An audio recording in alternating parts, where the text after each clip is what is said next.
Start your engines, hear the crowd. Talking racing now, we're revving loud. From Daytona nights to Talladega days, we're chasing rumors, hearing what they say. Pit crews hustle, tires burning fast.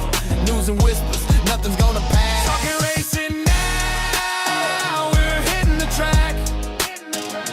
NASCAR stories, no looking back. Engines roar and the fans all cheer. Every lap we're bringing the latest here. From rookie rides to legends known, victory lanes and dynasties grown. We'll spin the tales where speed's alive. Every week the racing vibes. Talking racing now, we're hitting the track. NASCAR stories, no looking back. Engines roar and the fans all cheer. Every lap we're bringing the latest here. Green flags flying, hear the sound. Talking racing now, the best show around.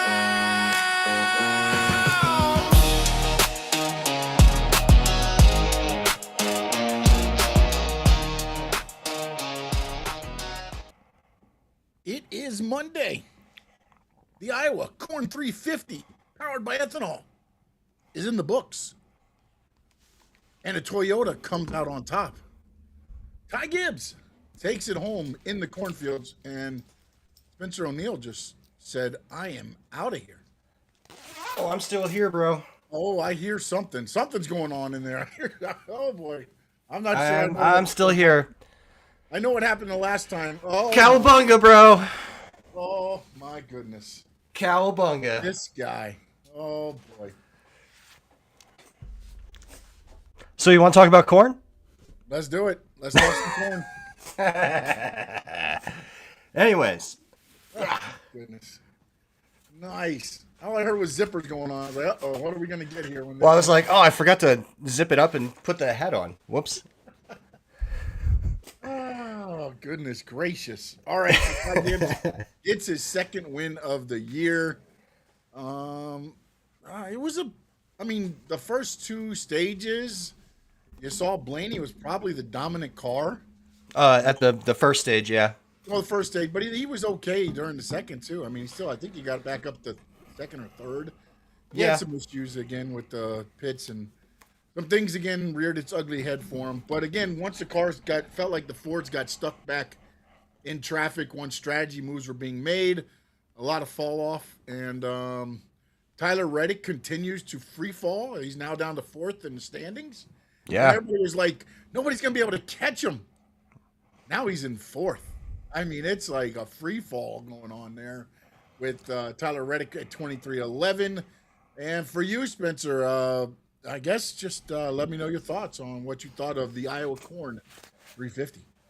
So, excellent race. I saw that the race got a 60% good race on the good race, bad race poll with Jeff Gluck. I thought it was a good race. Although, to be perfectly fair, there's very few times I come up here and say it wasn't a good race unless it's in Indianapolis. So, I don't know. I think most races are good races.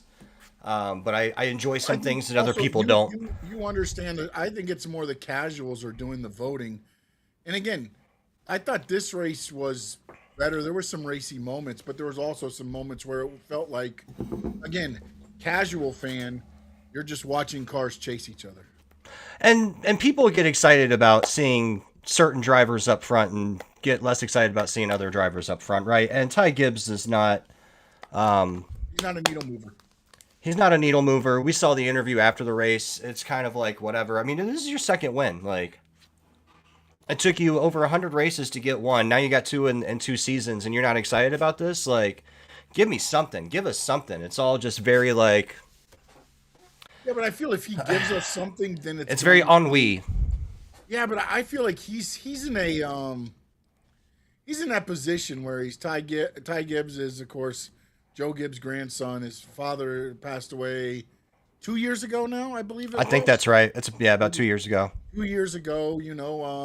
A lot of people felt he was in that ride because of the name Sure. and who his grandfather was. Then he's shown now. I mean, when he started out, he wasn't Connor Zillett as far as wrecking out of races, but there were races where he was not competitive at the beginning, and now he's slowly, getting into there. Where I think, again, where it helps, maybe hurts a little bit, is that he has Hamlin and Bell as his, and neither one of them. Look, for Hamlin, for as much as he plays the bad guy and everything there, he's not a boisterous guy except when he wants to get his point across. I guess he's not jumping out and going crazy for a win in and everything, unless it's again the whatever when he passed Kyle Busch or I mean, yes, then you'll get some emotion from him. But I think that's an interesting. But Denny shows from those guys. Yeah, but when Denny wins, he doesn't necessarily jump up and down, but he shows happiness. He shows something. Ty Gibbs shows no personality, and it's the end of the race. The burnout was whatever. The celebration was whatever. It was just like, oh, this win is whatever, and that wasn't very. I mean, it was a great race. He was getting run down by Christopher Bell again, who sadly, for him, just seems to be a second place driver.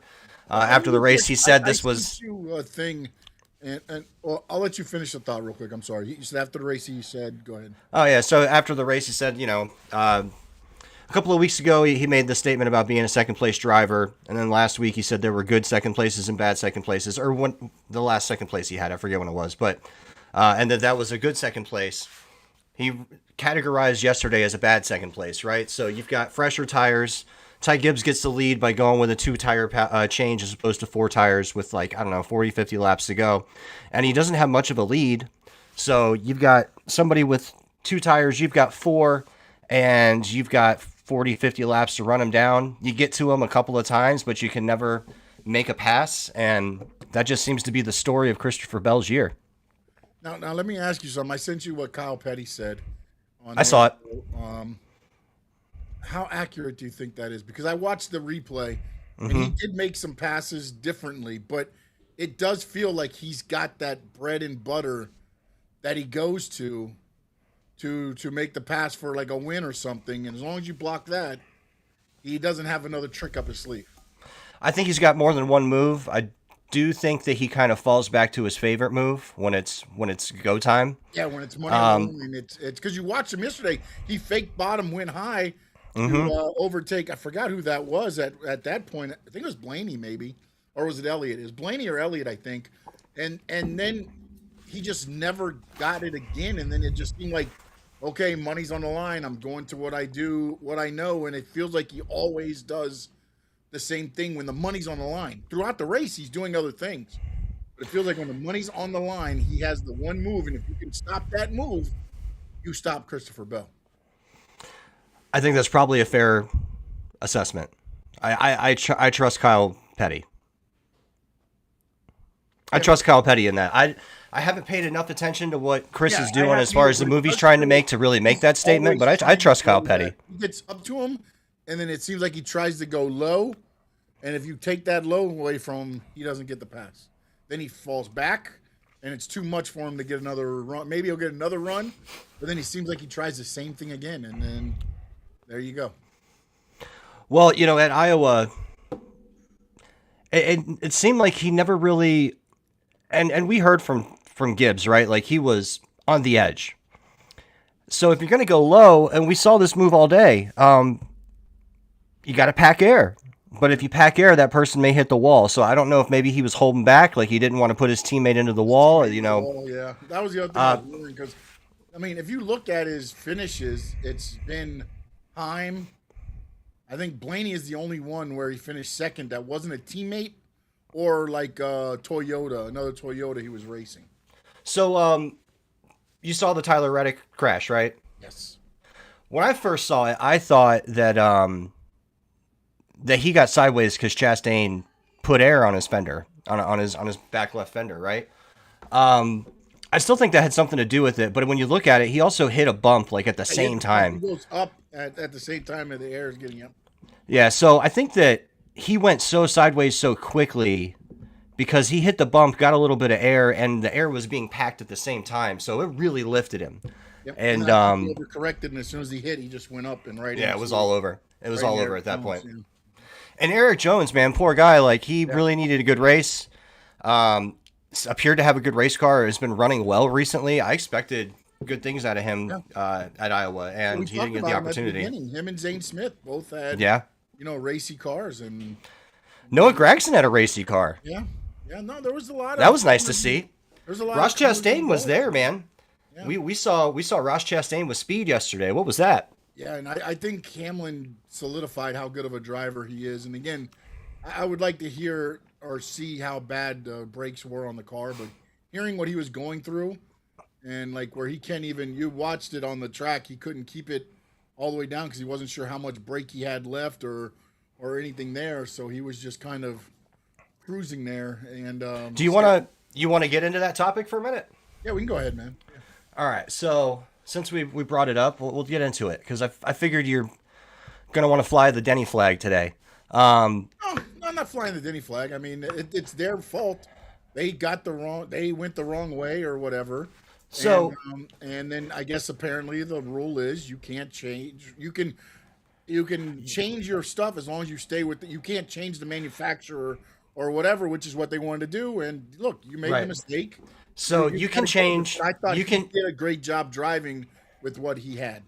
You can change when you show up at the track. You can change universal, interchangeable parts that everybody uses, right? So you can change the rotor. You can change the thing that everybody uses. But if you've got a piece, for instance, the brake pad, which is what the complaint was, that is a specific thing that you put on there. The other people are using different brake pads, right? Like you've made a choice. You've made a decision when you get there. Manufacturer that you're using. And I think that for them to frame it as I just had to drive the car all day is a little facetious. There is something they can do. They can change it when the race starts, but they didn't want to take the penalty. Yeah. If you don't want to take the penalty, you don't want to take the penalty. And I get not wanting to take the penalty. It's a short track. You're going to be multiple laps down. Your day is done, so you might as well go out there and see what you can do. And he did well with what he had. He was an excellent. That is what I'm giving the kudos for. I'm not giving the kudos. Look, they made the mistake. They thought they could go with this. You got to live with it. And they had to live with it, and he lived with it, and he got a finish than I thought he probably thought he was going to get. But he's been out there saying that he should have been able to change his brake pads, and I think that's nonsense. I think that the rule is there. It makes sense. I've seen some of the Denny bros hopping on and saying, "Oh, well, it's stupid. It's Jim France rule." And whatever it is what does it change? What does it change? Yeah. If he's allowed to change his brakes? Yeah. Well, I mean, I guess if you open it up to everyone, then what you're allowed to change when you get there is wide open for everybody. It makes it harder for inspection, probably. Well, the only thing I would say was if you make the change, you need to go back through inspection. If you fail, then you're penalized. I mean, I would definitely, it can't be Wild Wild West. I get that.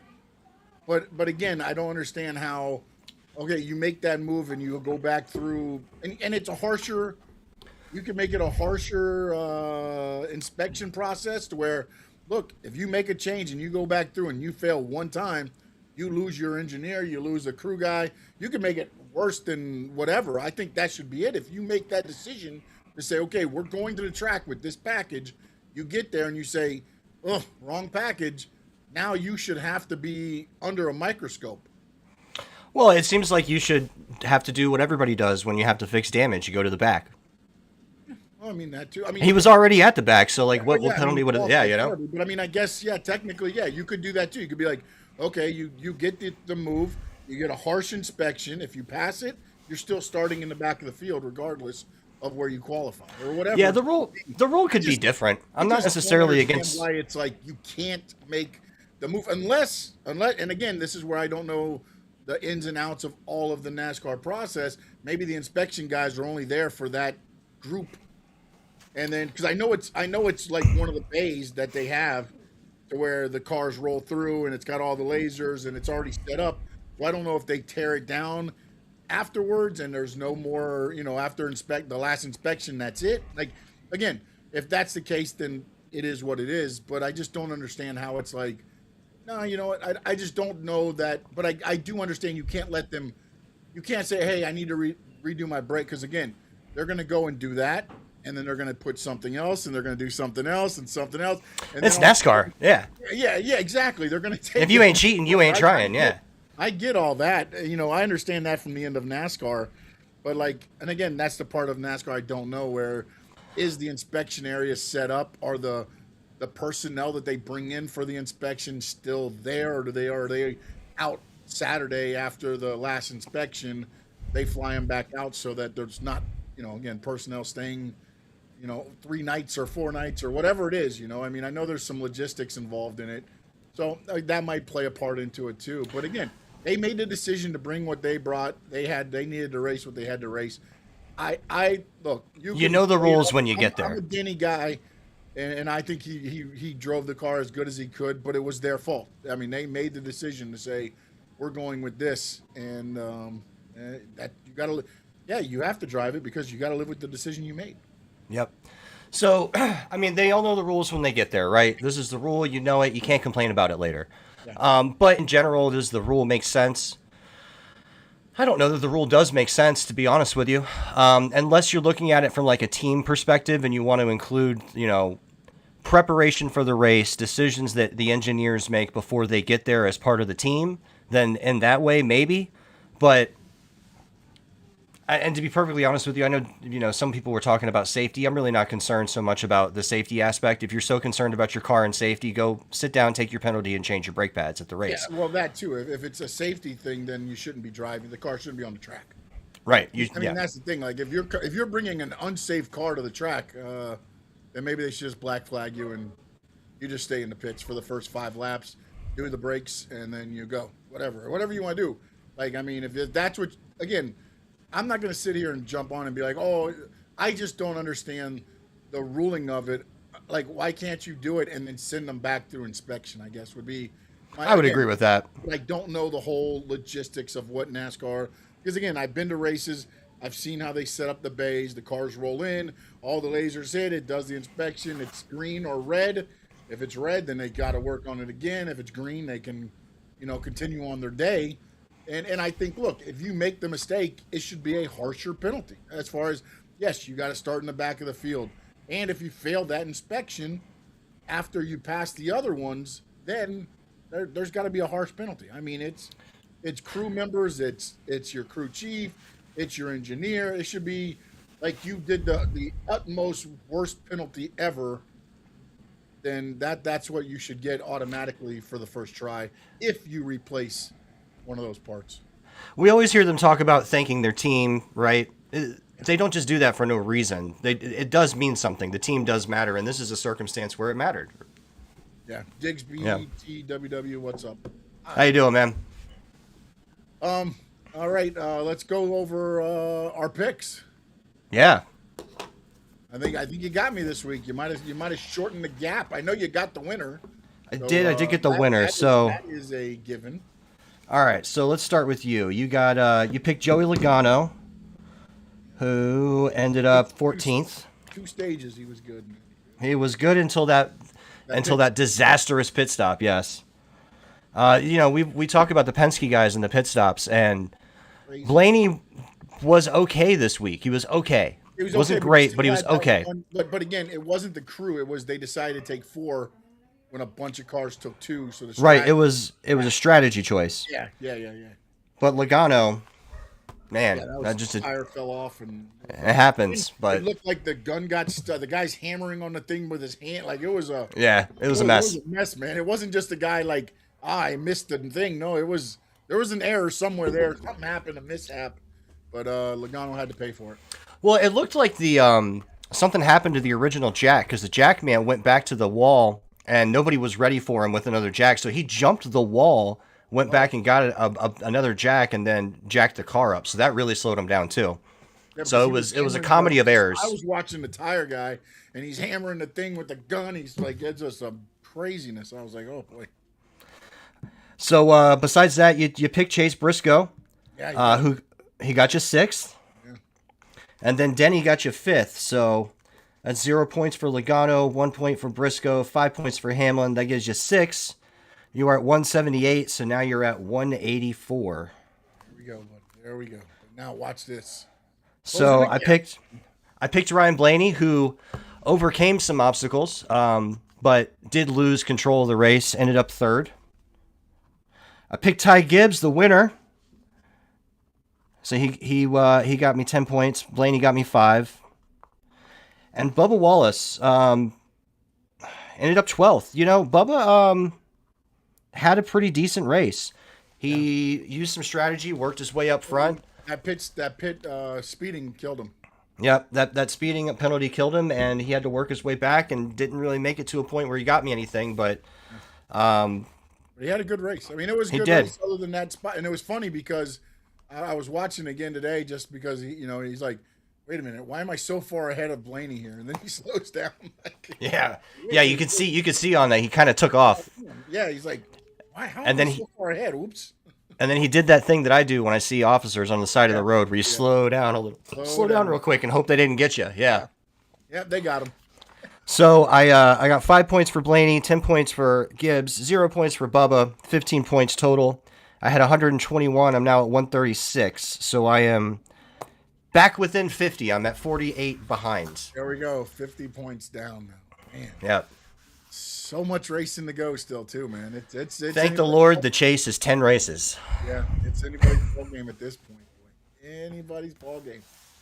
Next week, they are Richmond, I believe, a Saturday night race. So we got some usual suspects to look out for next week. Yeah, we do. If they can come up with with cars. I forgot to ask you before we went on the air. How do you want to do the pre-race next week? We can't do it on Sunday. Is it a Saturday night race? The Saturday night race, I believe. Yes. Okay. Because I believe the trucks on Friday or it's trucks or Xfinity Friday and Cup Saturday. So, I mean, I'm available on Saturday. So you just tell me whatever works, or if you want to do it earlier, we can do it earlier. No, I'll go off of you. I mean, if we do it, I like doing it earlier just so that we free up the rest of the day, so you don't have to sit there and at like 5 o'clock come on and do an hour or half-hour show. Yeah, I mean, if you want to do 11 or noon on Saturday, we can do that. Yeah, so it's Saturday at 7 on USA. Nice, a good Saturday night race, and then Sunday's wide open. I can get out in the yard and cut this grass. And also preseason kicks in Friday. The Dolphins play, and then we'll have that's right all week as well. So big weekend coming up. But we will be here. Can you do Saturday morning around the same times or no? Yeah. Do Sunday? I mean, that's what I meant. Like 11. Can I do Saturday morning at 11? Yeah. Yes. Yeah. Okay. All right. Then that's what we'll do. We'll do Saturday morning at 11 for this Richmond race. Normally we do Sunday at 11, but it makes no sense to do the Richmond preview the day after the race. We'll probably sound like experts if we do that. So, won't do that, but we'll be here Saturday at 11 a.m. to discuss the latest and the greatest in the Richmond race. We'll be looking forward to that. We'll look at the usual suspects. Tyler Reddick's got to have a bounce back, right? At some point, like it can't be all bad for him all the way down. I mean, he's almost fallen out of. I didn't look at it real quick with the standings, but I believe he's at 4th. He fell to 4th. He's at 4th, but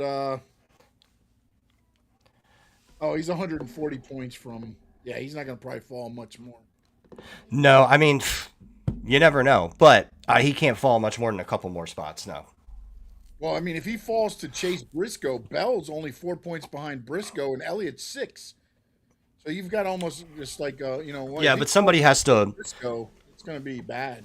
Yeah, but he has to have like 0 point days, and somebody has to win 2 or 3 races to come up and get him. He had a 1 and 2 point day yesterday, right? Or do you have? He did. Whatever it is, I mean, it's normally I would say it's out of the realm of happening, but lately, it's doable. It's doable, my man. It is doable. It's doable, but he won't lose more than. I don't think he can. I don't think he can lose more than 2 spots because there's only so many people that can win so many races, right? So. Yeah, but I mean, the problem is the guys that are nipping on his heels are guys that have been running pretty good. Briscoe, Bell, Elliott, Right. but those Right, two and guys could piece together. I mean, well, we know Bell can't win a race. He goes, right, but they'd have to piece to no more than two of them can piece together that many points, yeah, I get what you're saying. and they'd both have to dominate both weekends or all 3 weekends. Man, he's fallen 10 points behind Blaney, 17 points behind Ty Gibbs. Like, I mean, Tyler Reddick is just free falling. That's it. Yeah, and now Denny Hamlin has a 100-point lead on Ty. I mean, his lead is demanding. Yeah, but again, we had at a point where we were like, oh, 4 races, nobody can be able to catch up, and Denny Hamlin took it out in what I think 5 or 6 races. You win 3 in a row. That'll do a lot for you. Yeah, Ty Gibbs can put together some wins, but again, Hamlin's still running top 10 lately, so it's not like he's doing the Reddick where Reddick's finishing 40th almost, 35th to 40th, and then you're winning. That'll help out a lot. Let them know where they can get you, Mr. Spencer O'Neill. Absolutely. So just one last thing. Wanted to throw a shout out to Josh Berry, the Woods brother 21. Got a 4th place finish. We threw out some love to Ross Chastain, who got 7th for Trackhouse. AJ Allmendinger out there getting an 8th with no information. AJ has shown himself to be a hell of a race car driver this year. Yeah. And I don't know when he's going to be done, but it'll be sad to see him go because he's still very, very good.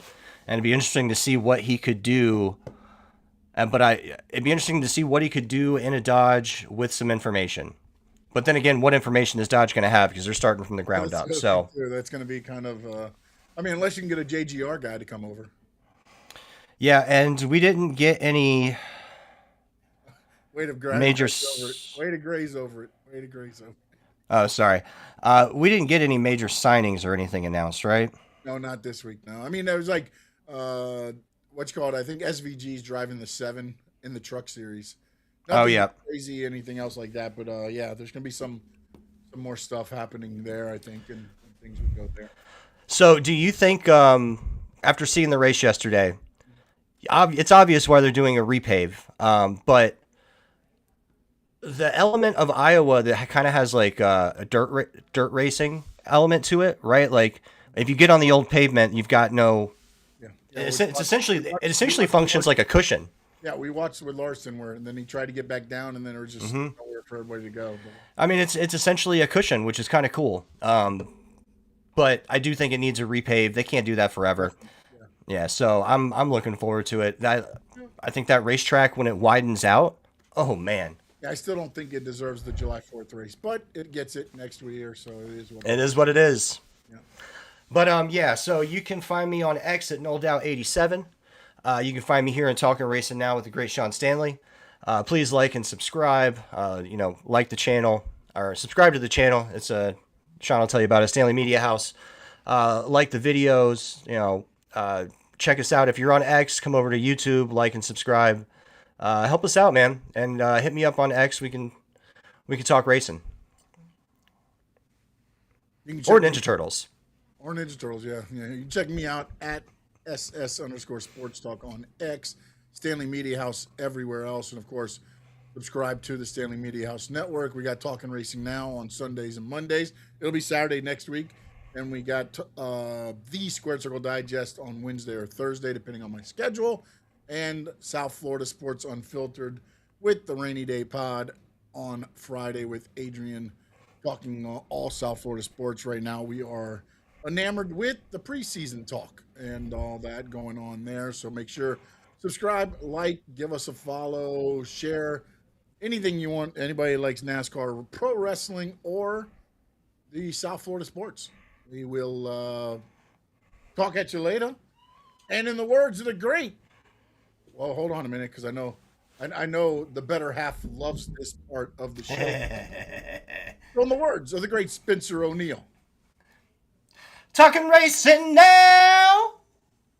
Talkin Racing Now, the best show around. now.